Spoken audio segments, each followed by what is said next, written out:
같이요. 시작. 아멘. 오늘 가시를 주시는 이유라는 제목으로 하나님 말씀 같이 함께 나누도록 하겠습니다. 우리가 지난주 말씀을 통해서 과거의 아픔조차도 하나님의 섭리로 해석하며 하나님이 나를 먼저 보내셨습니다 라고 고백했던 그 요셉에 대해서 우리가 살펴보았습니다. 여러분, 그렇습니다. 이제 인생을 섭리로 이해하는 게 정말 중요합니다. 여러분, 하나님께서 우리 인생 가운데 섭리로 그분께서 미리 인도하시고 이끄신다는 것을 깨닫는 순간요, 우리의 삶의 방향과 길은 달라지게 되어 있는 것입니다. 여러분, 여러분의 삶 가운데서도 모든 일 가운데 하나님의 섭리가 역사하고 계시다는 것을 여러분이 믿음으로 안고 가게 되시기를 바랍니다. 자, 오늘 말씀 계속 이어서, 지난주 말씀에 이어서 같은 맥락인데 다른 본문을 통해서 하나님의 섭리가 우리를 어떻게 주장하시는가를 함께 살펴보도록 하겠습니다. 헤럴드 쿠시너라는 목사님이 계신데 이분이 책을 썼어요. 책 제목이 이겁니다. 왜 착한 사람에게 나쁜 일이 일어날까? 왜 착한 사람에게 나쁜 일이 일어날까? 이 제목만으로도 은혜가 되시죠? 네, 이런 제목이 있습니다. 이 책은 우리나라에 2000년 6월에 출판사에 발간되어서 소개가 된 책이기도 합니다. 이 헤럴드 쿠시너 목사님은 참 좋은 분이십니다. 성품이 참 온유하고 착한 분이신데 더구나 이 사람들에게도 칭찬과 존경을 받는 그런 분입니다. 근데 그런 분에게 어느 순간 인생에 갑자기 어려운 문제가 찾아오게 된 겁니다. 그게 뭐냐면 그의 아들 아론이라고 하는 그의 아들이 태어난 지 3개월째 이상 증상이 있어가지고 병원에 가봤더니 프로제리아라고 하는 병에 걸렸다라는 거예요. 이 프로제리아는 뭐냐면 졸업병입니다. 그러니까 이제 늙어가는 것이죠. 그러니까 아이가 10살 되면은 80살 노인의 모습을 하고 이제 죽어가게 되는 것이죠.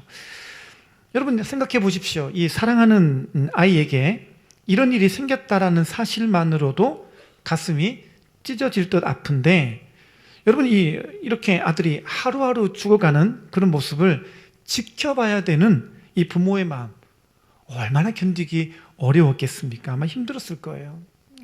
헤럴드 쿠시너 목사님이 마음에 그런 마음이 들었다고 해요. 왜 내가 그동안 하나님을 향해 최선을 다해 살아왔는데, 내가 전심으로 내가 그렇게 주님의 일을 하며 살아왔는데, 아니 이 어려움과 이 고통이 이게 웬 말인가? 왜 나에게 이런 일이 찾아온 것일까? 아니 하루 이틀도 아니고 내가 기나긴 시간 동안 이 사랑하는 이 아들이 죽어가는 모습을 지켜봐야 되는 이 문제는 도대체 어떻게 된 건가? 이분이 이 깊은 의문을 가지고 하나님께 기도하게 됩니다. 우리도 마찬가지입니다. 우리도 살다 보게 되면 이 갑작스럽게 찾아오는 일들이 있죠. 특별히 내가 선택하지 않았는데, 내가 원한 일이 아닌데 그 일이 내 인생에 펼쳐지면서 이게 고난과 시련으로 막 몰려오면요, 이게 왜 나한테 이런 일이 생겨났나? 왜 내게 이런 일이 주어졌나? 막 의문이 생기면서 이게 고통스러워지는 그런 인생의 길을 걸어가는 분이 계실 겁니다. 그리고 또 돌아보니까 왜 나에게 이런 시련을 주시나, 이런 마음으로 어려운 시기를 보내고 있는 사람이 의외로 많구나라는 사실을 이제 우리는 알게 되는 것이죠. 오늘 본문에 나오는 사도 바울도 마찬가지였습니다. 사도 바울도 본문에 보니까 참 어려운 문제가 있었는데, 그것 때문에 뭐라고 표현하냐면 자기가 인생에 육체의 가시가 있다, 이렇게 말합니다. 육체의 가시. 자, 7절 읽어보겠습니다. 다 같이요. 시작. 여러 계시를 받은 것이 지극히 크므로 너무 자만하지 않게 하시려고 내 육체의 가시 곧 사탄의 사자를 주셨으니 이는 나를 쳐서 너무 자만하지 않게 하려 하심이라. 아멘. 자, 여기 봤더니 사도 바울이 이렇게 말합니다. 내 육체에 가시가 있다, 이렇게 말합니다. 육체에 가시가 있다. 그래서 이 육체에 가시가 있으니까 너무너무 괴롭고 너무너무 힘든 시간을 보내게 되었다라는 것이죠. 학자들이 이 가시가 뭘까? 여러 가지 견해가 있습니다. 첫 번째 견해는요, 사도 바울을 적대시하는 거짓 교사들을 일컫는다라고 보는 견해가 있습니다. 왜냐하면 우리가 오늘 읽은 고린도후서 12장 7절부터 읽었습니다만 그 앞에 문맥을 보게 되면 어떤 이야기가 나오냐면 이 사도 바울의 사도직을 부인하는 그 당시 거짓 교사들이 있었거든요. 이 사람들이 사도 바울이 가는 곳마다 따라다니면서 사도 바울을 해꾸지를 되게 많이 했어요. 야, 네가 사도냐? 야, 뭐 네가 사도면 나도 사도다. 사도 바울은 거짓말장이다. 사도 바울은 사도가 아니야. 라고 이렇게 사도 바울을 험담하고 늘 사도 바울을 힘들게 하는 그런 사람들이 있었어요. 그 이야기 다음에 오늘 본문이 나오니까 한학자들이 말할 때는 이게 아마 그 당시에 있었던 거짓 교사들을 가리켜서 사도 바울이 가시라고 말했을 것이다. 특별히 여기 본문에 보니까 사도 바울이 이걸 이렇게 표현하죠. 사탄의 사자를 주셨으니. 사탄의 사자다. 그러니까 아무래도 이 거짓 교사들을 일컫는 것일 거다라고 이제 보는 견해가 있습니다. 네, 하지만 더 설득력 있는 두 번째 주장이 있습니다. 바로 이 가시의 의미는 그가 당시에 알았던 눈병이라는 거예요. 눈병, 안질이 있었다라고 봅니다. 여기도 보니까 사도 바울이 이렇게 적어놨죠. 내 육체의 가시, 이 가시를 수식하는 육체의 가시니까 그래서 분명히 이것은 그의 몸에 있는 병일 것이다 라고 봅니다. 성경에 보게 되면요, 바울이 이 안질, 이 눈병 때문에 얼마나 심하게 고통을 받았는가, 이 갈라디아서에 보게 되면은 그 흔적이 나옵니다. 갈라디아서 4장 14절 15절 보겠습니다. 쉬운 번역을 한번 읽어보겠습니다. 시작. 내 병이 여러분에게는 짐이 되었을 텐데도 여러분은 나를 미워하거나 저버리지 않고 하나님의 천사나 예수 그리스도처럼 맞아 주었습니다. 그때에는 여러분에게 기쁨이 가득하더니 지금은 그 기쁨이 어디로 갔습니까? 지금 기억하기로 그때에는 여러분이 할 수만 있다면 여러분의 눈이라도 빼어줄 정도였습니다. 자, 여기 보니까 14절 보세요. 내 병이 여러분에게는 짐이 되었을 텐데 이렇게 말하죠. 그러니까 내 병이 하는 걸 보니까 사도 바울도 병이 있었다는 것 같아요. 여기 아프신 분들 위로를 받으시길 바랍니다. 사도 바울도 병이 있었다. 그런데 이 병이 뭐냐? 자, 15절에 보니까 이런 표현을 합니다. 여러분이 할 수만 있었다면 여러분의 눈이라도 빼어줄 정도였습니다 라고 말합니다. 그러니까 사도 바울이 어떤 병이 있었는데 이 병 때문에 사람들이 되게 안타까워했다라는 거예요. 그리고 뭐라고 말했냐면 내 눈이라도 빼가지고 사도 바울 줬으면 좋겠다, 이런 말을 자주 했다라는 이야기가 여기에 적혀 있어요. 그러니까 이 사도 바울의 어떤 병 때문에 사람들이 그 눈병 때문에 이 눈을 대신, 물론 당시 수술 기술이 그런 건 없겠지만 그런 마음이라도 표현하는 걸 보니까 이게 눈병이었을 거다라고 보는 견해인 것입니다. 바울도 이게 많이 괴로웠어요. 많이 힘드니까 이 육체의 가시를 이렇게 빗대어 설명합니다. 사탄의 가시다, 이렇게 말을 합니다. 그러니까 이 질병 때문에 사도 바울은 항상 힘든 마음이 있는 거예요. 사역할 때마다 이 눈이 힘들어가지고 이 눈병 때문에 자기 자신을 찌를 때마다 아파하는 마음이 있었어요. 자, 그런데 이 문제를 놓고 하나님께 나갔을 때 하나님이 사도 바울에게 주신 교훈이 오늘 본문에 기록되어 있습니다.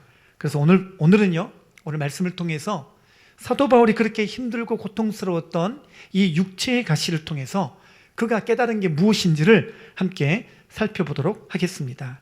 자, 첫 번째 교훈은 무엇이냐? 사도 바울이 이 가시 때문에 하나님께 다른 차원의 기도를 하게 되었다는 것입니다.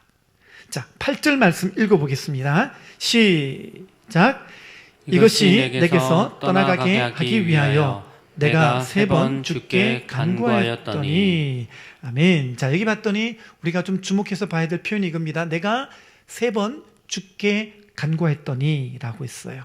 여기서 말하는 3번은 그냥 1번, 2번, 3번 이런 어떤 그 서수의 의미에서 3번, 숫자적인 의미의 3번을 의미하는 게 아니에요. 제가 사전을 찾아보니까 이렇게 적어놨더라고요. 트레이스라고 하는 헬라어 단어가 바로 바울의 기도가 다른 차원의 강렬함을 가진 기도임을 의미한다, 이렇게 적어놨더라고요. 그러니까 이게 3번 주께 간구했다라는 것은 그냥 아침에 한번, 점심 때 한번, 저녁에 한번 이렇게 3번 했다, 이 의미가 아니고 그냥 날 잡아서 3번 했다, 이런 의미가 아니라 이게 정말 간절하고도 주님 앞에 특별한 마음을 가지고 기도했다. 그리고 그 기도가 정말 깊어서 하나님을 만나는 은혜가 있었다라는 것이죠.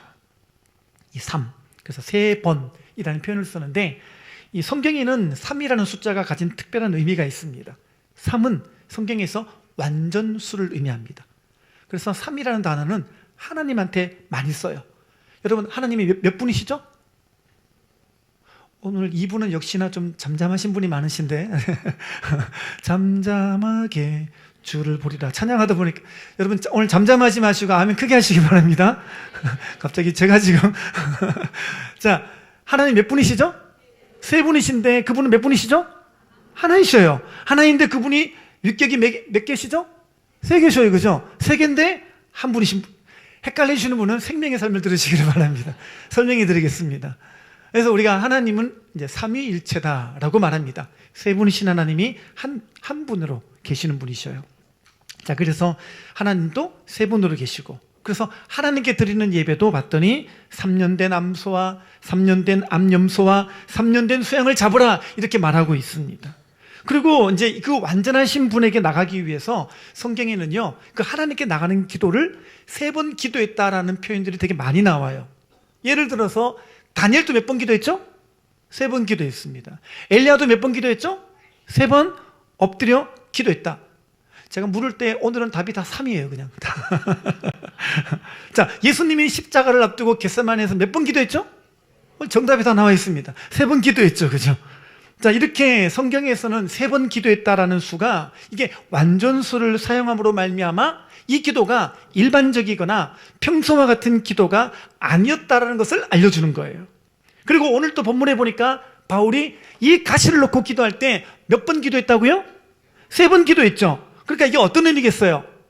얼마나 이 문제를 놓고 바울이 간절히 기도했는지, 얼마나 이 문제를 놓고 진지하게 기도했는지, 그리고 이 기도가 그렇게 간구하며 진지하게 나가다 보니까 정말 다른 차원의 깊이가 들어가게 되었고, 그가 인생을 걸고 사생결단을 하여서 드려진 기도했는가를 우리는 여기서 알 수가 있는 것입니다. 보통 기도가 아니었겠죠. 저는 여러분들의 인생에도 그렇게 다른 차원으로 들어가는 그 은혜가, 이 기도가 그냥 기도실 들어갔다가 나왔다는 수준이 아니라 정말 여러분의 기도가 깊어지고 다른 차원으로 들어가는 은혜가 있게 되시기를 주님의 이름으로 축원합니다.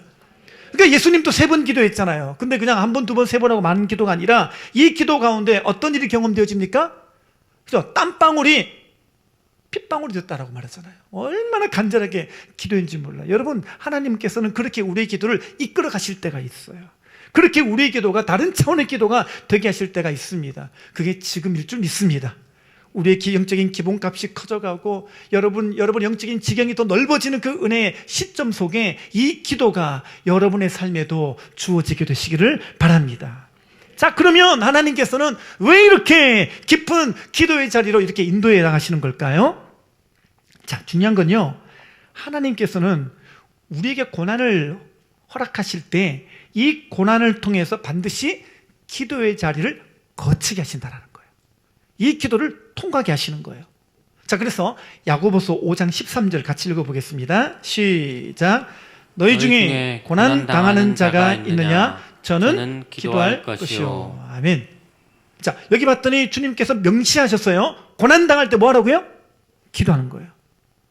조금만 정직하게 돌아보면은 우리는 이대로 안 따라가는 경우가 많이 있죠. 우리가 고난 당할 때 낙심하는 자리로 갑니다. 고난 당할 때 불평하는 자리로 갑니다. 그런데 성경은 다시 말합니다. 고난 당할 때 기도하라고 합니다.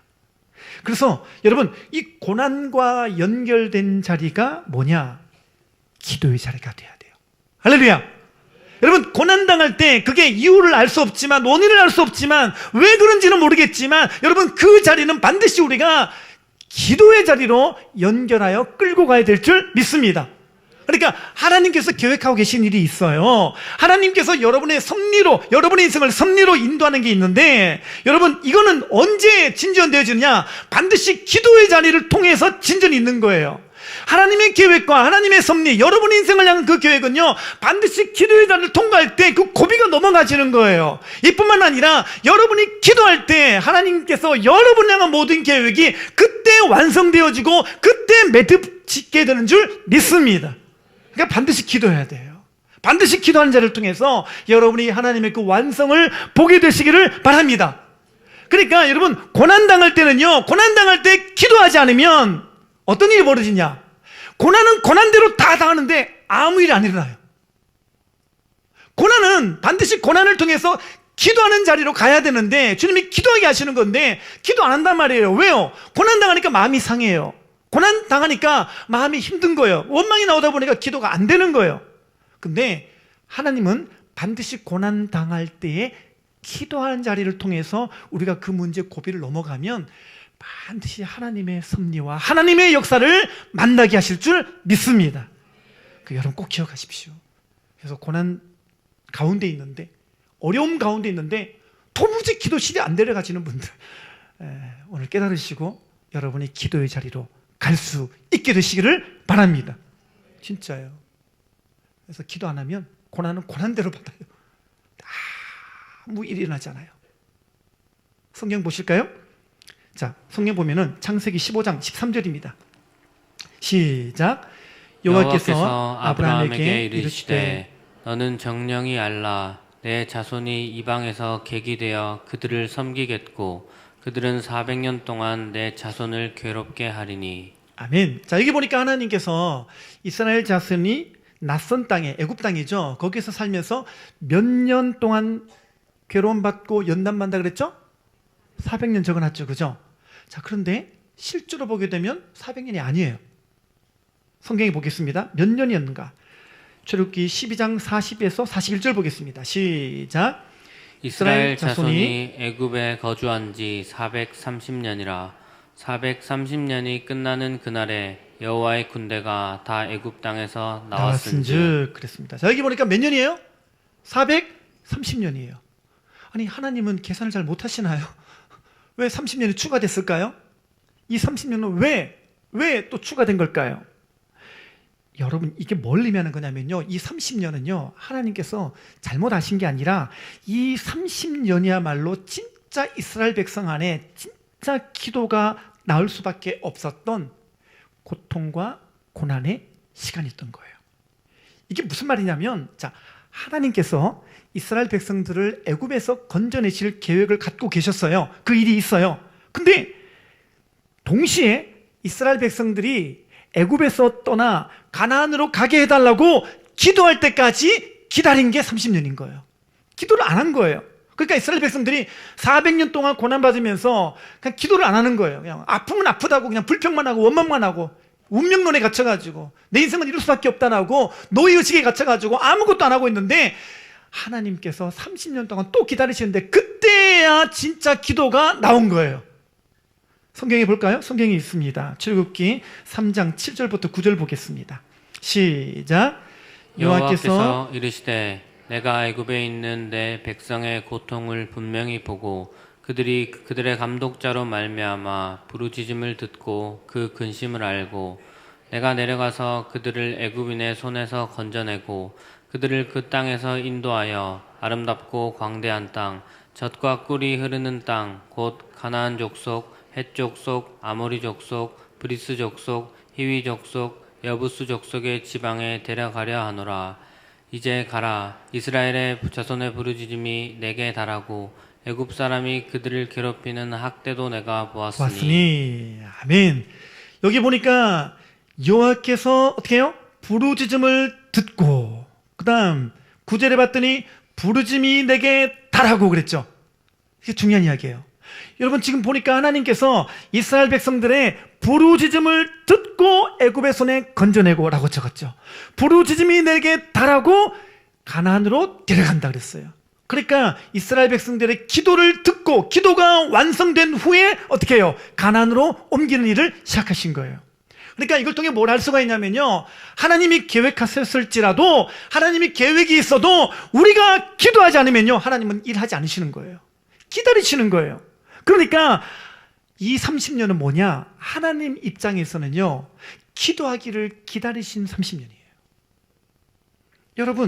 여러분들을 꼭 기억하시기 바랍니다. 여러분들이 어떤 상황과 어떤 문제 앞에 또 어떤 고통 중에 있을지라도 그거는 기도하게 하시는 거예요. 여러분이 기도의 자리에 들어가셔야 되는 거예요. 기도 안 차는 거 그걸 버티잖아요. 아무 일이 일어나지 않습니다. 여러분 꼭 기억하시고요. 이제 하나님께서 나의 기도를 통하여 나의 기도를 동력하여 하나님의 일을 이루실 것을 믿고 여러분이 기도의 자리로 가게 되시기를 주님의 이름으로 축원합니다. 여러분, 부흥이 언제 올까요? 부흥이 언제 와요? 예, 여러분, 이 부흥은 그냥 막연하게 기다린다고 언제 그냥 알아서 오겠지, 언젠간 오겠지, 예, 그런 부흥 아니에요. 여러분, 우리의 부흥은 하나님께서 부흥을 주기로 계획하셨을지라도 이 부흥을 위해서 기도하는 자가 있을 때 이 부흥은 임하게 될 줄 믿습니다. 여러분, 여러분의 목장 가운데 주님이 부흥을 주실까요? 예, 일부 예배 때도 아멘 하는 분이 정말 극히 적었습니다. 믿음이. 아멘 안 드릴 줄 믿습니다. 여러분의 목장에도 부흥이 옵니다. 아멘. 근데 이 부흥이 그냥 오는 게 아니라 여러분의 목장에서 이 부흥을 위해서, 여러분의 목장의 부흥을 위해서 기도하는 사람들이 많아지면 그 부흥이 기도를 타고 역사할 줄 믿습니다. 이게 중요한 거예요. 그래서 여러분, 모든 역사는, 하나님의 일하심은, 하나님의 계획은 기도하는 사람을 통해서, 그 기도하는 현장 속에서 시작된다는 것을 결코 잊지 않게 되시기를 바랍니다. 여러분, 저는 우리 공동체 가운데 주님께서 말하시는 게 이거라고 믿습니다. 기도가 기뻐하지 않는다는 거예요. 그냥 단순히 기도실 갔다 나왔다 이게 아니고요. 기도실 들어가면 그냥 계속 시계 보고 하는 그런 기도 아니고요. 정말 여러분이 바울이 3번 간구했던, 예수님이 3번이나 기도했던 것처럼 그 간절함과 특별한 차원의 기도가 이제부터 여러분 안에 열리게 되시기를 바랍니다. 그럼 일이 나는 거예요. 역사가 나타나는 거예요. 기도의 깊이만큼이나 우리의 삶의 역사가 다른 차원으로 나타날 줄 믿습니다.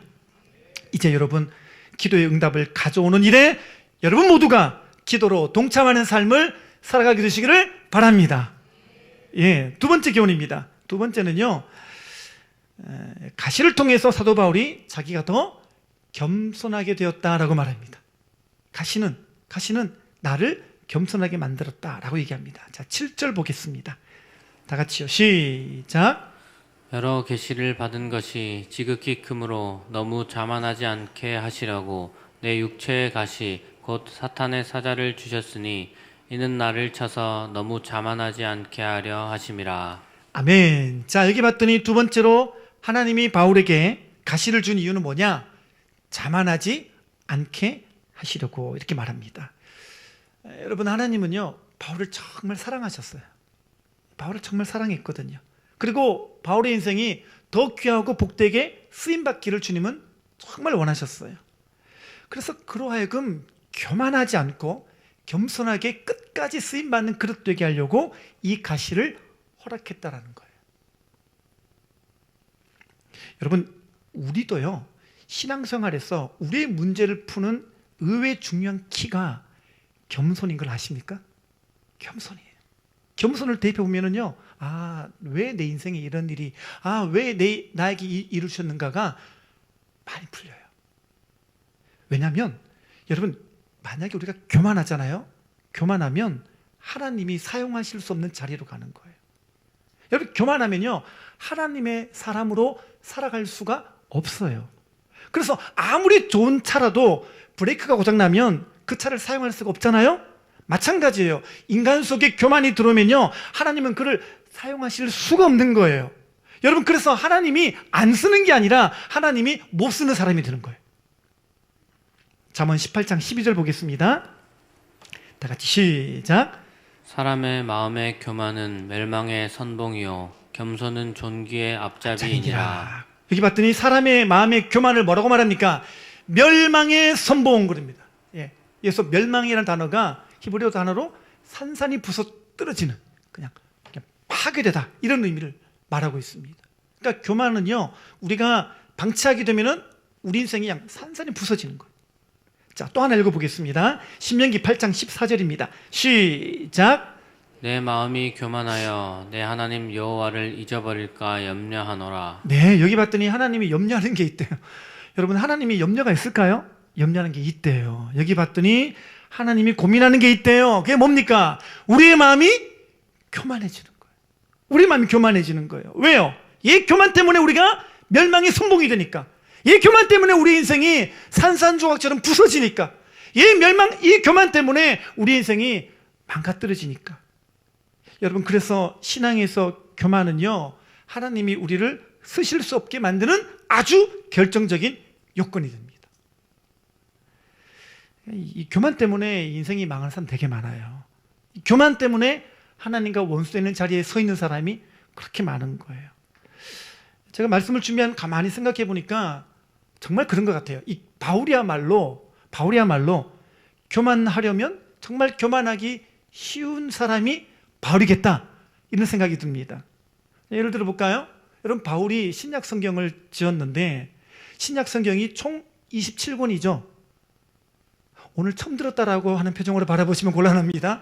자, 27권인데 27권 중에서 사도 바울이 적은 게 14권이에요. 몇 권을 적어야 감탄해 하시겠습니까? 14권. 여러분, 저는 지금 오늘 설교 한 편도 힘들어 죽겠는데 14편을 적었다니까. 14편을요. 대단하지 않습니까? 이뿐만 아니라 그는요, 최고의 랍비이자 당시 대율법학자였던 가말리엘의 문화생이었었어요. 그러니까 당시 최고의 지성인에게 학문적인 사사를 받은 거예요. 이거는요, 내가 받고 싶다고 사사를 받는 게 아니에요. 그 당시에는요, 스승이 지명하는 거예요. 그러니까 내가 받고 싶다고 될 수 있는 게 아니라 그 정도로 바울이 가말리엘에게도 인정받고 수업을 받았을 정도니까 바울이 대단한 사람이죠. 이뿐만 아니에요. 8일 만에 할례를 받고 히브리인 중에 히브리인이요, 베냐민 지파이면서 바리새파 사람이에요. 바리새인이었었어요. 그러니까 우리는 따라갈 수 없는 종교적인 열심이 얼마나 대단한 사람인지 모릅니다. 네, 아무도 안 놀랄 줄 알았습니다. 또 더 화려한 이력을 제가 한번 소개하도록 하겠습니다. 여러분, 사도 바울의 영적인 능력이 얼마나 대단했냐면요, 사도 바울이 여기 손수건을 꺼내가지고 딱 덮으면요, 병든 사람이 나았대요. 조금 통합니다. 그뿐만 아니라 바울이 앞치마를 가져다가 이렇게 딱 덮으면요, 아픈 사람이 다 나았대요. 이제 좀 알아주시기 시작하는데요. 또 놀라운 건요, 성경에 보니까 바울이 죽은 사람도 살려요. 얼마나 대단합니까? 죽은 사람도 살리고요. 근데 이뿐만 아니라 성경에 보니까 고린도후서 12장이 나오는데 거기 보니까 바울이 영적인 체험을 했는데 3층 천까지 올라가서 천국을 경험하고 돌아왔어요. 그러니까 여러분, 생각해 보세요. 이 모든 사도 바울이 가지고 있는 스펙과 그가 경험한 것들을 보자면 여러분, 바울이요, 어깨뽕, 목에 기부스 딱 하고요, 할 수 있는 사람이라니까요. 얼마나 이 사람이 가만히 놔둬도 교만해질 수 있는 사람이었을까? 우리는 충분히 우리가 짐작이 가는 사람인데, 근데요, 바울이요, 고백이 달라요. 바울이 뭐라고 말하느냐? 자, 고린도후서 12장 5절 읽겠습니다. 시작. 내가 이런 사람을 위하여 자랑하겠으나 나를 위하여는 약한 것들 외에 자랑하지 아니하리라. 아멘. 여기 보니까 뭐라고 말합니까? 바울이 뭘 자랑하냐면 아까 제가 나에 대해 들었던 이런 거는 자랑 안 하겠다라는 거예요. 다른 성경에 보니까 이런 것들은 배설물처럼 여기노라, 이렇게 말합니다. 그리고 뭘 자랑하겠다고 말합니까? 약한 것만. 오늘 본문에서 주된 핵심 키워드인 가시만, 내가 이것만 자랑하겠다라고 말합니다. 이해가 안 되죠? 왜 바울은 충분히 인간적으로 자랑할 만한 이런 것들을 자랑하지 않고 약한 거, 가시, 이거를 왜 자랑하겠다고 말할까요? 중요한 건 뭐냐면 사도 바울은요, 자기의 출신과 학식이 탁월했기 때문에 이거 붙들다가 오히려 예수님과 멀어질 것을 두려워한 거예요. 그는 자기가 영광스러운 어떤 영적인 체험을 깊이 했기 때문에 이것 때문에 오히려 자기가 교만하게 될까봐 이거를 두려워한 거예요. 아까 말씀드린 것처럼 사도 바울만한 금수저가 어디 있겠습니까? 그런데 그렇지만 그런 인생의 출신과 모든 인생의 화려한 스펙들 때문에 이게 나의 교만이 될까봐 이거를 두려워했던 사람이 바울인 거예요. 그리고 이렇게 말합니다. 내가 약한 것들 외에 라고 말합니다.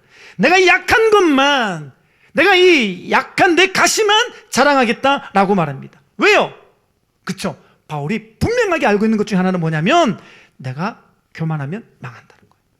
나는 교만하면 산산이 부서지는 조각이 된다는 거예요. 내가 교만에 올라가면 확 떨어진다는 거예요. 추락한다는 거예요. 이거를 바울은 명확하게 알고 있었습니다. 실제로 그렇습니다. 여러분, 교만하면 주님이 떨어지게 하시는 거예요. 그래서 이사야 말씀을 보게 되면 사탄이 등장하는데 이 사탄에 대한 이야기가 14장 12절부터 15절 나와 있습니다. 같이 읽어보겠습니다. 시작. 너 아침의 아들 계명성이여, 어찌 그리 하늘에서 떨어졌으며 너 열국을 엎은 자여, 어찌 그래 땅에 찍혔는고. 내가 내 마음에 이르기를 내가 하늘에 올라 하나님의 뭇별 위에 내 자리를 높이리라. 내가 북극 지폐의 산 위에 앉으리라. 가장 높은 구름에 올라 지극히 높은 이와 같아지리라 하는도다. 그러나 이제 내가 수월 곧 구덩이 맨 밑에 떨어짐을 당하리로다. 아멘. 자, 여기 보니까 사탄이 어떻게 시작되었는가를 이 본문이 자세하게 말해줍니다. 원래 사탄은요 루시퍼였어요. 루시퍼인데 예배를 관장하던 천사장이었어요. 예배 담당. 그런데 이 천사장이 갑자기 교만이 들어와서 사탄이 된 거예요. 자, 오늘 본문에서 주목해야 될 부분이 있습니다. 13절에 봤더니 이렇게 적어놨죠. 네가 네 마음에 이르기를 내가 하늘에 올라 하나님의 뭇별 위에 내 자리를 높이리라 그랬는데 여기 이거요. 내 마음에 이르기를. 잘 보세요. 지금 루시퍼가 지금 속으로 혼자 말이다라는 거예요. 열심히 막 예배하는 일을 하고 있으면서 마음에 이렇게 말하는 거예요.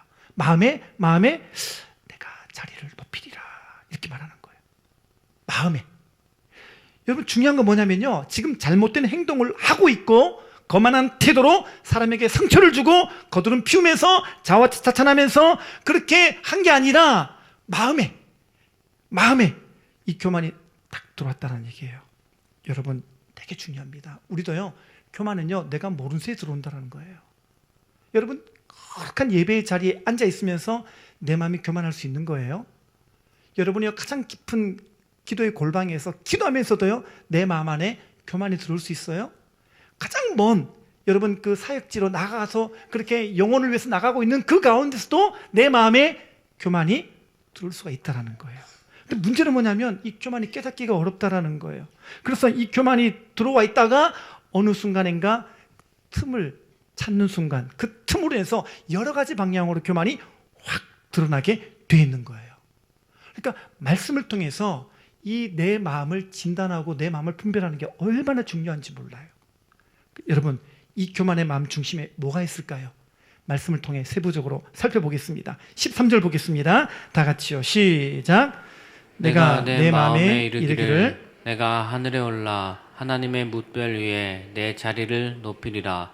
내가 북극 지폐 산 위에 앉으리라. 아멘. 여기 보세요. 여기 주목해서 봐야 될 게 있어요. 뭐예요?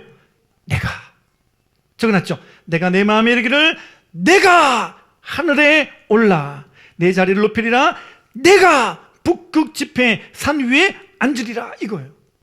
그러니까 교만의 출발은 어딥니까? 내가요. 내가 내가 좀 괜찮은 사람이네. 내가 좀 되네. 내가 좀 할 수 있겠네. 여러분 이게 뭐예요? 이게 교만의 출발점인 거예요. 여러분 그래서 우리가요 이 교만이라는 단어의 정의를 좀 잘 내릴 필요가 있겠다는 생각이 듭니다. 제가 사전을 찾아봤더니 교만을 이렇게 적어놨습니다. 한글 사전입니다. 교만이란 잘난 체하며 뽐내고 건방짐. 한글 사전입니다. 참 평면적이죠, 그죠? 그런데 우리가 이걸 좀 다시 한번 성경을 통해서 말씀을 통해서 이 교만을 정의를 다시 할 필요가 있겠습니다. 교만이 뭐냐? 성경에서 말하는 교만이 뭐냐? 이거예요. 하나님을 의지하지 않으려는 마음이에요. 성경에서 말하고 있는 것은 하나님을 의지하지 않는 마음, 하나님을 필요로 하지 않는 마음 이거예요. 그러니까 여러분 마음 가운데 이런 마음 들 때가 있죠. 이제는 좀 내가 하나님 없이도 살만하네. 내가 좀 보니까 이제는 하나님 없어도 내가 좀 살 것만 같네. 이거예요. 이것부터 들어오는 거예요. 그러니까 우리 마음은 이 마음이 들고 바로 그 다음에 드는 게 뭐냐면 내가 하나님이 되려는 마음으로 바로 번지는 거예요. 이게 멀리 있는 것 같지만 사실은 붙어 있는데 시간차가 있을 뿐이지. 그래서 어떤 사람의 경우에는 한 번 나타나기도 하고 순차적으로 나타나긴 하지만 이건 붙은 거예요. 하나님 없어도 되겠네. 이제는 하나님 없어도 내가 인생이 좀 편안해졌네. 하나님이 꼭 내가 기도하지 않아도 그냥 내가 좀 살만하네. 이 마음과 내가 하나님이 되겠다라는 마음은요 붙은 거예요. 같은 거예요. 같은 속성이고 같은 데서 나온 거예요. 그러니까 여러분 우리가요 어느 순간인가 갑자기 내가 하나님 버리고 떠나가는 게 아니라 어디서부터요? 하나님 없이도 살만하네.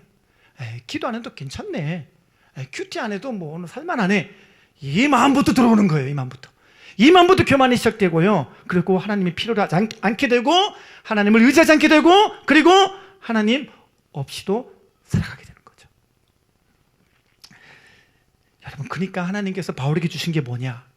육체의 가시를 주신 거예요. 하나님이 사랑하여 육체의 가시를 주신 거예요. 하나님이 바울을 더 쓰고 싶으셔서 육체의 가시를 주신 거예요. 자, 그래서 7절 보겠습니다. 7절 시작. 여러 계시를 받은 것이 지극히 크므로 너무 자만하지 않게 하시려고 내 육체의 가시 곧 사탄의 사자를 주셨으니 이는 나를 쳐서 너무 자만하지 않게 하려 하심이라. 아멘. 자만하지 않게 하시려고, 자만하지 않게 하심이라. 두 번이나 반복하고 있죠. 그 이유가 뭐예요? 그래서 주신 게 뭐예요? 육체의 가시라는 거예요. 여기서 가시라는 단어가 헬라어로 스쿨루프라는 단어입니다. 이게 무슨 의미냐면 뾰족한 끝이 있는 막대기를 말하는 거예요. 이걸로 계속 찌르는 거예요. 여러분, 이런 막대기로 계속 찔러 보세요. 육체가 고통스러울 뿐만 아니라 사역하는데도 얼마나 힘들었겠습니까? 사도 바울이 사역하려고 그러는데 이 눈병이 도지는 거예요. 사역하려고 그러면 눈이 아파 못 견디겠는 거예요. 사역할 때마다 눈의 통증 때문에 말을 못 하겠는 거예요. 더 먼 곳으로 가지를 못하겠는 거예요. 얼마나 힘들었겠습니까? 이 질병 때문에 사도 바울의 고통과 괴로움이 너무 컸어요. 자, 그래서 8절에 보니까 바울이 그래서 기도했던 게 뭐냐면 이 가시가 내게서 떠나기를 간구했다, 이렇게 말합니다. 이 가시가 떠나가기를. 주님, 이거 좀 빼주세요. 주님, 이 문제 좀 해결해 주세요. 그렇죠. 여러분, 이 바울이요, 생각을 많이 하고 또 주님 앞에 기도했을 거예요. 그죠? 하나님, 이것만 아니라면, 하나님이 이 문제만 아니라면 제가 얼마나 사역을 더 열심히 할 수 있지 아십니까? 하나님, 내가 이 고통을 견디는 일에 소모되는 이 에너지를 내가 사명을 감당하는 일에 쓰임받는다면 내가 얼마나 더 잘하겠습니까? 하나님, 꼭 기억해 주세요. 하나님, 이 문제만 좀 빼주세요. 이 문제만 해결해 주세요. 라고 사도 바울은 기도했을 거예요. 더구나 사도 바울은요, 어느 순간인가 사람들이 수근수근 거리는 걸 들었을 거예요. 사람들이 이렇게 수근거립니다. 에? 사도라는 사람이 남의 병은 다 고쳐주는데 자기 병을 못 고치네? 신기하네. 이상한데? 저 가짜 아니야? 이렇게 말하는 거예요. 바울이요, 병자들을 다 고치는데 자기 병은 못 고치는 거예요. 얼마나 그 사도로서의 권위가 많이 이렇게 실추된다고 느꼈겠습니까? 많이 힘들었겠죠. 그러니까 바울은 자기도 괴로운데 또 남들을 통해서 그런 이야기가 들릴 때마다 자기가 사도로서의 어떤 그 권위를 손상시키는 것 같아서 이 마음이 너무 무겁고 또 짓눌려 있는 그런 느낌이 많이 들었을 것입니다. 그렇다면 사도 바울에게 이 가시를 왜 주신 것일까요? 여러분, 이 가시를 왜 하나님은 바울에게 허락하셨고, 여러분, 이 가시는 바울에게 어떤 역할을 하는 것일까요? 9절 보겠습니다. 9절 다 같이요. 시작. 나에게 이르시기를 내 은혜가 내게 족하도다. 이는 내 능력이 약한 데서 온전하여짐이라 신지라. 그러므로 도리어 크게 기뻐함으로 나의 여러 약한 것들에 대하여 자랑하리니 이는 그리스도의 능력이 내게 머물게 하려 함이라. 아멘. 자, 이 문제 때문에 사도 바울이 3번이나 간구하며 그렇게 정말 진지하게 인생을 걸고 간구하며 주께 나갔을 때 그때 주님께서 응답을 주셨습니다. 주님 이렇게 말씀하십니다. 내 은혜가 내게 족하도다. 이는 내 능력이 약한 데서 온전하여짐이라. 아멘입니까? 여러분, 이것을 가시의 은혜라고 합니다. 가시의 은혜. 가시가 주는 은혜가 있는 거예요. 그러니까 여러분, 가시를 주신 것은요, 바울에게 형벌로 주는 게 아니에요. 벌 주는 거 아니에요. 여러분, 이 가시는 사도 바울을 막 훈련하려고 못살게 굴려고 그런 게 아니라는 거예요. 이 가시는 뭐냐? 바울이 교만하지 않도록 이 교만으로부터 바울을 보호하고 그의 삶에서 하나님의 은혜가 더 크게 임할 수 있게 해주는 것이란 말입니다. 그러니까 교만이 모든 것을 잃어버리게 만드는 멸망의 선봉이라면, 여러분, 이 가시는 바울의 삶을 은혜되게 하는 안전장치인 줄 믿습니다. 안전장치. 한번 따라서 하겠습니다. 안전장치. 안전장치. 여러분의 표정에서 하나도 안 기쁜 마음으로 안전장치 이런 게 보입니다. 왜요? 나는 안전장치 없어도 괜찮은데, 나는 그냥 잘 갈 수 있는데, 그런 표정들이 역력히 지금 읽혀지는 순간입니다. 여러분,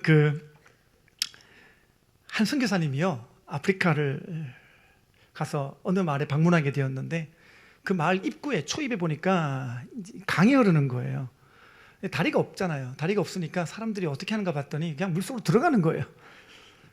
근데 가만히 봤더니 강 중간쯤에 들어가니까 물이 여기까지 차오르는 거예요. 물살도 되게 센 거예요. 야, 저거 휩쓸려 갈 텐데, 이런 마음이 드는 건데, 아니나 다를까 옆에 있던 사람이 이 선교사님에게 가슴에다가 이따만한 무거운 돌을 탁 안겨주더래요. 속으로 이제, 아니 내가 이 강을 건너는 것만으로도 내가 버거워 죽겠는데 이 크고 무거운 돌을 내가 또 이고 가라고? 그리고 옆에 보니까 옆에 있는 사람들도 이 무거운 돌을 다 들고 이제 강으로 전진 막 들어가는 거예요. 그리고 옆에 있는 분이 이렇게 말해주더래요. 선교사님, 이 강은 물살이 너무 세기 때문에 이거를 떠내려 가지 않기 위해서 이 무거운 돌을 지고 가야 됩니다. 이렇게 말하더래요. 여러분, 우리 인생에 주어진 가시는 우리가 지고 있는 돌과 같습니다. 돌만 보자면 어떻습니까? 무겁죠. 돌은 버겁습니다. 돌은 고통이 되기도 합니다. 근데 중요한 건 뭐냐? 이 돌이 있어야 우리가 떠내려가지 않는 거예요. 이 돌이 있어야 거센 물살이에도 우리가 불구하고 그 자리를 든든히 지키며 걸어가게 되는 것입니다. 여러분, 그래서 하나님은 우리 삶에 가시를 주실 때 이처럼 우리 삶의 안전장치로 주신 줄 믿습니다.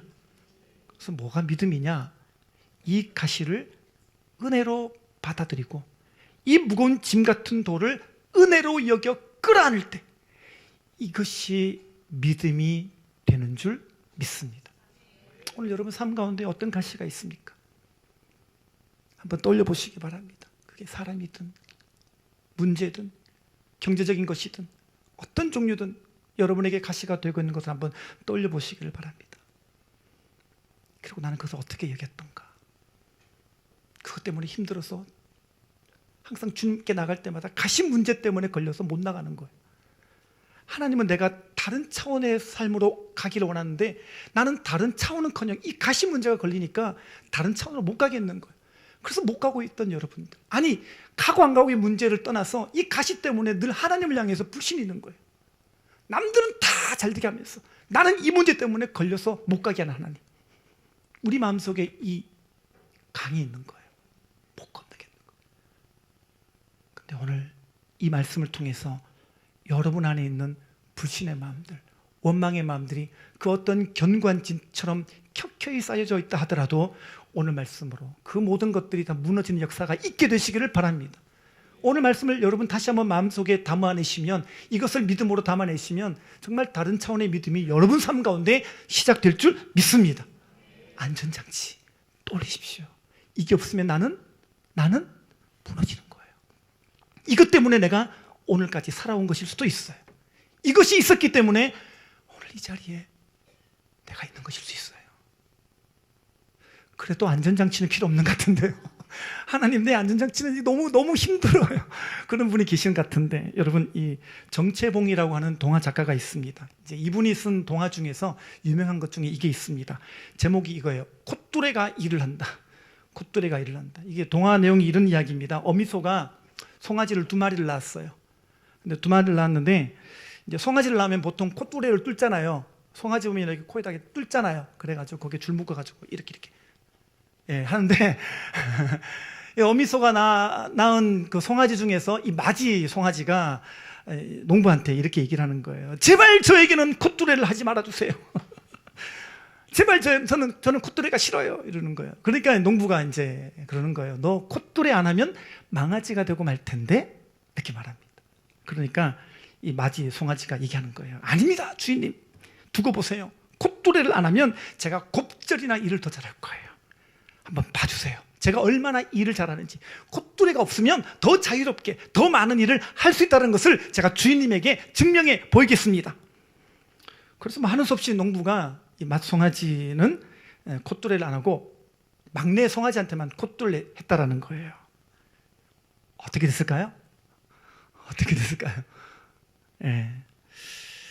이 맏송아지가 처음에는요 자기 약속대로 콧뚜레가 없이 얼마나 일을 잘하는지 모르더래요. 네, 쟁기도 막 끌고 밭일도 잘하고 너무너무 일을 잘하더래요. 그런데 이 송아지가 어느덧 장성해서 소가 되었어요. 소가 되었는데 이 콧뚜레를 안 했던 이 맏송아지가 소가 되면서부터 꾀가 나기 시작한 거예요. 꾀가 난 거예요. 그래서 일을 시키는 농부가 걸어오잖아요. 도망가요. 도망가고 또 농부가 붙잡아다가 일을 시키면은 막 뒷발질하고 막 차고 막 그러는 거예요. 그런 일이 생겨납니다. 어느 날 콧뚜레를 했던 동생 송아지가 들에서 돌아보니까 맏송아지가 보이지가 않는 거예요. 그래서 막내 송아지가 막내 소겠죠? 막내 소가 물었어요. 농부에게. 형 어디 가냐고. 그때 농부가 이렇게 대답을 했습니다. 도저히 안 돼가지고 도살장으로 보냈어.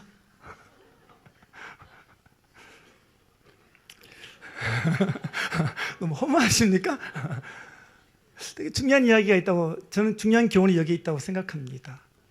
여러분, 우리는요 안전장치 없이 난 잘할 수 있다고, 나 그런 가시 없어도 내가 정말 열심히 내가 주님의 잘 살 수 있다라고 우린 큰 소리 치거든요.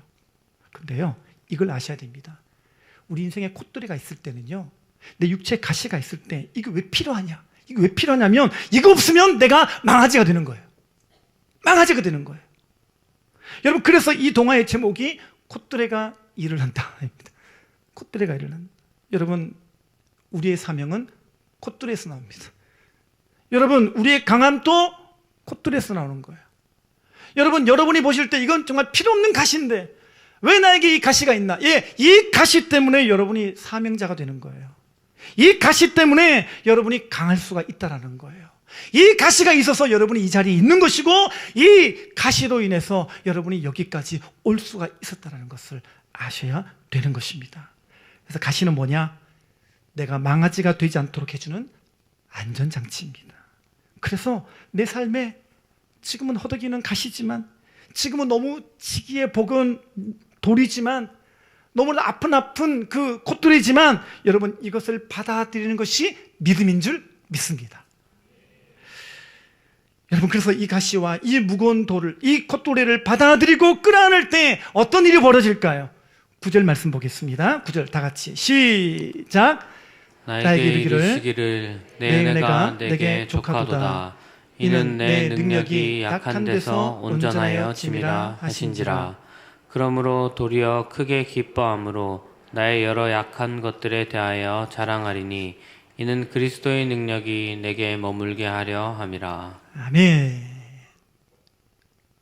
아마 바울이 하나님 앞에 깊은 기도 가운데 나가면서 막 울부짖었을 거예요. 막 눈물을 흘리면서 기도했을 거예요. 하나님, 이 가시만 적어주신다면, 하나님, 제가 더 많은 일을 할 수가 있잖아요. 하나님, 제가 이 가시만 없애주신다면 제가 더 힘있게 살 수가 있잖아요. 하나님, 왜 그러셔요? 왜 이렇게 하시는 거예요? 하나님, 하나님, 기도합니다. 이 문제만 아니면 되잖아요. 하나님, 이 질병만 아니면 되잖아요. 하나님, 이 문제만 아니면 되잖아요. 하나님, 내 인생에서 이 문제만 빼면은 난 정말 행복할 수가 있는데 왜 이 문제를 주시는 거예요? 왜 이 가시를 주신 거예요? 아마 바울은 눈물을 흘리면서 기도했을 거예요. 아마 여러분들에게도 이런 육체 가시가 있죠? 여러분을 정말 고통스럽게 하고, 정말 여러분들을 방해하고, 여러분들의 발목을 붙잡는 것 같은 그런 문제들요. 여러분 옆 사람들 보시면요, 다들 예배 아주 이렇게 잘 드리고 계시고 아무 염려와 아무 근심도 없는 것 같은 그런 여러분들이 표정들을 보고 계시지만요, 여러분, 사람은 누구나 다 저마다의 가시가 있어. 다 그 가시를 안고 있으면서 주님 앞에 이 가시만 없다면 안타까워하는 거죠. 이 문제만 내가 없다면. 그래서 우리 모두가 다 이런 기도가 있는 거예요. 하나님, 이 가시만 제게서 걷어주세요. 하나님, 이 가시만 제가 빼주시면은 제가 더 열심히 하겠습니다 라고 얘기하는데, 여러분, 하나님께서 이렇게 말씀하십니다. 뭐라고 말씀하시죠? 내 은혜가 내게 족하도다. 뭐라고요? 내 은혜가 내게 족하도다. 왜요? 우리의 능력이 약한 데서 온전해지는 거예요. 약한 데서. 우리는 이 가시만 빠지면, 이 문제만 지어지면, 이 문제만 해결되면 더 능력이 있을 것 같고, 더 행복할 것 같고, 더 잘 나갈 것 같고, 정말 모든 것이 다 순탄하게 될 것 같은데요, 그렇게 해결되는 문제가 아니라 이것이 주는 유익이 있고, 이것이 나를 나되게 하는 거예요. 이것이 하나님의 더 깊은 은혜에 이르게 하시는 줄 믿습니다. 처음에 설교할 때 헤럴드 쿠시너 목사님의 고통에 관한 이야기로 시작했습니다. 이 목사님이 아들 문제 때문에 너무 극심한 고통과 어려움을 겪었어요. 그래서 그분도 깊은 기도의 자리, 깊은 말씀의 자리로 들어간 이후에 이제 이분이 하나님께로부터 몇 가지 받은 마음이 있었어요. 이분이 이거를 적었는데 제가 소개하겠습니다. 첫 번째, 인생의 모든 고난은 나 혼자 당하는 것이 아니다. 두 번째, 이 땅에 우연한 일은 없다. 이해가 안 되지만 이 고통 가운데 분명한 하나님의 뜻이 있고 계획이 있다. 세 번째, 길을 막으신 하나님은 다른 길을 주신다. 그래서 이 땅에 있는 모든 사람들은 기쁨만 얻는 자도 없고 슬픔만을 일상으로 지고 가는 사람도 없다. 네 번째, 하나님은 땅의 문을 닫으실 때 하늘의 문을 여시고 하나의 문이 막히면 다른 문을 열어주신 분이시다. 아멘입니까? 아멘입니까? 여러분들도 이와 동일한 인생의 결론이 오늘 이 문장으로 여러분도 매듭짓게 되시기를 바랍니다. 이제 이 헤럴드 쿠시너 목사님의 인생의 가치가 뒤바뀌어진 것을 보게 됩니다. 마찬가지입니다. 바울의 인생도 그 가치가 뒤집어졌어요. 영광보다 고통이 내게 더 자랑이 될 수가 있겠구나. 성공보다 가시가 더 내게 자랑이 될 수가 있겠구나. 그래서 이 바울은요, 이제 자신을 끊임없이 고통스럽게 만들었던 이 가시로 말미암아, 이 가시 때문에 더 예수 그리스도를 붙잡게 되는 삶을 살아갑니다. 가시 때문에 예수님을 더 붙잡는 거예요. 여러분, 그리고 이게 얼마나 내 인생의 축복인가, 이게 얼마나 감사한 건가를 바울은 깨닫게 된 것입니다. 한번 따라서 하겠습니다. 내 은혜가 내게 족하도다. 한 번 더요. 내 은혜가 내게 족하도다. 아멘. 아멘. 오늘 하나님께서 여러분들의 믿음과 여러분들의 신앙을 완성시키는 공식을 지금 알려주고 계십니다. 여러분, 우리는요, 대부분 인생을 이렇게 살아요. 이 공식을 가지고 살아요. 뭐냐면, 내 인생에 이 가시를 뺀다면, 내 인생에 이 문제를 뺀다면, 내 인생에 이 고통을 뺀다면, 근데 주님은요, 오늘 말씀을 통해서 우리의 그동안의 이 계산이 틀렸다는 것을 알려주고 계셔요. 여러분, 내 인생에서 무언가를 빼내야 내가 행복해지는 게 아니고 내 인생에 무언가를 더해야 행복해진다고 우리에게 말씀하고 계셔요. 인생은 뭔가를 빼는 게 중요한 게 아니라 뭔가를 더해야 됩니다. 뭔가를 더해야 됩니다. 그럼 뭘 더해야 돼요? 뭘 더해야 됩니까? 지금 제가 답을 알려주고 계신데, 뭘 더해야 됩니까? 십자가를 더하는 거예요. 재미있죠? 십자가는요, 더하기 표시죠. 중요한 상징적인 의미가 있다고 생각합니다. 여러분, 우리 인생에 그 어떤 가시와 그 어떤 콧돌에 같은 문제, 그 어떤 무거운 돌과 같은 문제가 있더라도 그것을 통해서 내 인생에 예수 그리스도를 더하고 십자가를 더하는 계기가 된다면 그것은 여러분들에게 분명히 축복이 되는 줄 믿습니다. 내 인생에 더해야 될 게 무엇입니까? 내 인생에 더할 것이 무엇입니까? 예수님의 십자가입니다. 아니, 십자가는 예수님만 지면 됐지 저까지 왜 져야 됩니까? 아닙니다. 십자가는요, 예수님도 지고 나도 져야 돼요. 말씀 볼까요? 마태복음 16장 24절입니다. 다 같이요. 시작. 예수께서 제자들에게 이르시되 아무든지 나를 따라오려거든 자기를 부인하고 자기 십자가를 지고 나를 쫓을 것이니라. 아멘. 여기 주님께서 분명히 말씀하십니다. 주님이 초청하시는 자리가 어디입니까? 자기 십자가를 지는 거예요. 우리는 이건 안 지고 싶잖아요. 안 지려고 그러니까 가시가 해석이 안 되는 거예요. 안 지려고 그러니까 가시가 상처가 되는 거예요. 사실은 그래서 교회는 나오고 있지만, 예배는 드리고 있지만, 이 자리는 있지만 하나님을 향해서 마음 문을 닫아버린 사람이 의외로 많다라는 거예요. 오늘 그런 모든 분들의 마음이 오늘 말씀을 통해 진정한 답을 찾고 여러분의 인생을 모든 문제를 돌파할 수 있는 능력이 오늘 이 말씀을 통해 주어지게 되시기를 주님의 이름으로 축원합니다. 여러분 자기 가시를 받아들이고 자기 콧뚜레를 뚫고 그렇게 주님을 따라가야 은혜가 더해진다라는 거예요. 그래서 십자가는 더하기 표시잖아요. 플러스인 거예요. 여러분 우리 인생의 뭐든지 간에 십자가는 여러분의 인생의 모든 것을 더하는 십자가인 줄로 믿으시기를 바랍니다. 그래서 다 얻었는데 다 가졌는데 예수님이 없다. 그 사람은 다 잃어버린 사람이에요. 그런데 다 잃어버린 것 같고 다 모든 것이 무너진 것 같으나 내가 예수님을 얻었다. 그 사람은 다 가진 자인 줄 믿습니다. 여러분 이제 여러분의 인생이 예수님을 다하는 삶으로 살아가게 되시기를 바랍니다. 그래서 예수님을 얻기 위해서라면 인생에 찾아온 어떤 위기도 어떤 결핍도 어떤 아픔도 어떤 고통도 어떤 가시와 어떤 콧줄에도 나에게는 주님의 은혜의 기회가 된다는 것을 여러분이 꼭 깨닫게 되시기를 바랍니다. 10절 보고 마치겠습니다. 다 같이요. 시작. 그러므로 내가 그리스도를 위하여 약한 것들과 능력과 궁핍과 박해와 곤고를 기뻐하노니 이는 내가 약한 그때에 강함이라. 아멘. 여러분의 삶에 주어진 가시의 의미를 이제 아시겠습니까? 여러분의 삶에 약한 것과 능력과 박해와 그 곤고의 의미를 아시겠습니까? 내 삶이 왜 이래야 돼? 내 인생에 왜 이 지경까지 가야 돼? 그 마음속에 그 생채기 같은 아픔과 그 가시로 인한 통증 때문에 아파하고 힘들어하는 분들이 계십니까? 오늘 여러분들이 가야 될 자리는 기도의 자리인 줄 믿습니다.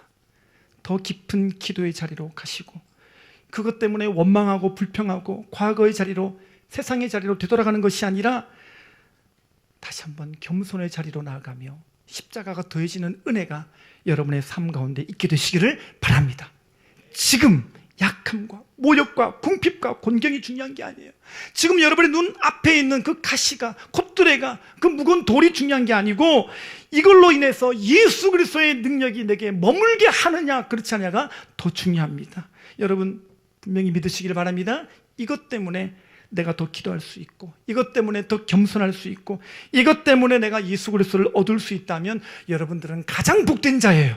그래서 약한 그때 강함이라 이것을 고백하게 될 줄 믿습니다.